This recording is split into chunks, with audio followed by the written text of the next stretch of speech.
Treasure Island, the old sea dog at the Admiral Benbow, Squire Trelawney, Dr. Livesey, and the rest of these gentlemen having asked me to write down the whole particulars about Treasure Island, from the beginning to end, keeping nothing back but the bearings of the island, and that only because there is still treasure not yet lifted. I take up my pen in the year of grace 17, and go back to the time when my father kept the Admiral Benbow Inn, and the brown old seaman with the sabre cut first took up his lodgings under our roof.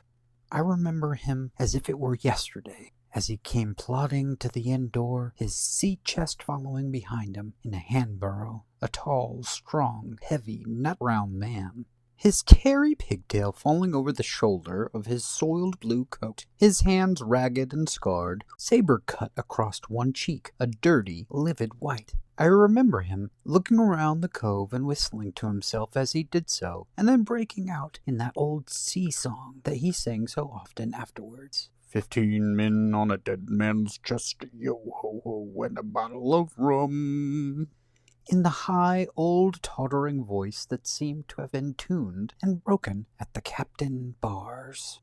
Then he rapped on the door with a bit of stick like a handspike that he carried, and when my father appeared, called roughly for a glass of rum. This, when it was brought to him, he drank slowly, like a connoisseur, lingering on the taste, and still looking about at the cliffs and up at our signboard. "This is a handy cove," says he, at length, "and a pleasant situated grog shop. Much company, mate?" My father told him no, very little company, the more was the pity. "Well then, this is the berth for me. Here you, matey," he cried to the man who trundled the burro. "Bring up alongside and help me with me chest. I'll stay here for a bit," he continued. "I'm a plain man. Rum and bacon and eggs, that's what I want. And that head up there for to watch ships off. What you might call me, Captain. Oh, I see where you're at there." And he threw down 3 or 4 pieces of gold on the threshold. "You can tell me when I will do that," says he, looking as fierce as a commander. And indeed, as his clothes were, and coarsely as he spoke, he had none of the appearance of a man who sailed before the mast, but seemed like a mate or a skipper, accustomed to be obeyed or to strike. The man who came with the burro told us the mail had sent him down the morning before at the Royal George, that he had inquired what inns there were along the coast, and hearing ours was well spoken of, I suppose, and described as lonely, had chosen it from the others for his place of residence. And that was all we could learn of our guest.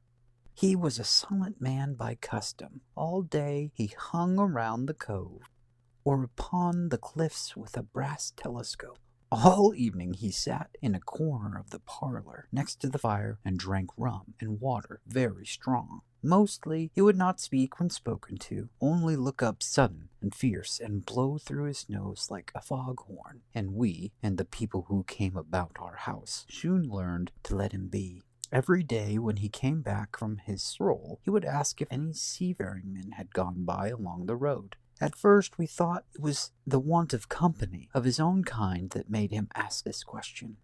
But at last we began to see he was desirous to avoid them. When a seaman did put up with the Admiral Benbow, as now and then some did, making by the coast road for Bristol, he would look in at him through the curtained door before he entered the parlor, and he was always sure to be silent as a mouse when any such was present. For me, at least, there was no secret about the matter, for I was, in a way, a sharer in his alarms. He had taken me aside one day and promised me a silver 4-penny on the 1st of every month if I would only keep my weathered eye open for seafaring men.